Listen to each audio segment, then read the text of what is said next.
Hello dear listener. তো এখানে আমি হোয়াইট বোর্ডে আজকে একটা রুলস লেখা হয়েছে। রুলসটা অবশ্য নতুন না, অনেক পুরাতন।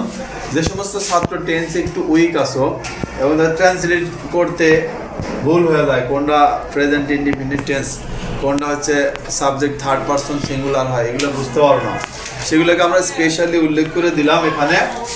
এবং রুলসটা হলো থার্ড পারসন সিঙ্গুলার নাম্বার থাকলে, এটা হচ্ছে অ্যাকচুয়ালি হবে কি সাবজেক্ট, একটা জিনিস লিখতে ভুল গেছি।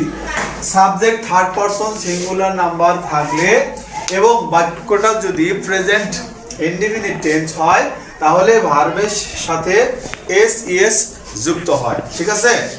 তো এখন থার্ড পারসন সিঙ্গুলার গুলা হচ্ছে কি কি, এখানে আমরা থার্ড পারসন সিঙ্গুলার নাম্বার আমার হি, শি, ইট এবং এনি নেম অর্থাৎ যে কোনো নাম। এখানে আমি দুইটা নাম দিয়েছি, রাজু এবং কণা। আমি এক্সপ্লেন করছি বাক্যগুলা।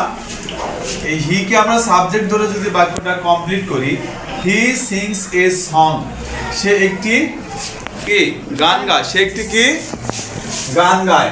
তাহলে এখানে সিং হচ্ছে ভার্ব, গান গাওয়া, সিং ভার্বের সাথে এস যুক্ত হয়েছে। এরপর হচ্ছে she plays with toy, toy সে খেলনার সাথে খেলা করে, খেলনার সাথে বা খেলনা দিয়ে খেলা করে। এখানে প্লে হচ্ছে মূল ভার্ব, তার সাথে আমরা কি দিয়েছি, এস দিয়েছি। It makes merry, it makes এটা আমাকে আনন্দ করে তোলে, আনন্দিত করে। তাহলে এখানে মেক ভার্বের সাথে এস যুক্ত হয়েছে। লাস্ট যে কোনো নাম বুঝাইলে এখানে রাজু লুকস হ্যান্ডসাম, রাজুকে দেখতে খুব সুদর্শন লাগে, লুকের সাথে এস দেওয়া হয়েছে কারণ রাজু হইতে যে কোনো নাম, নামের সাথে আমরা কি দিয়েছি, একটা নামের সাথে একটা এস, ভার্বের সাথে এস দিয়েছি।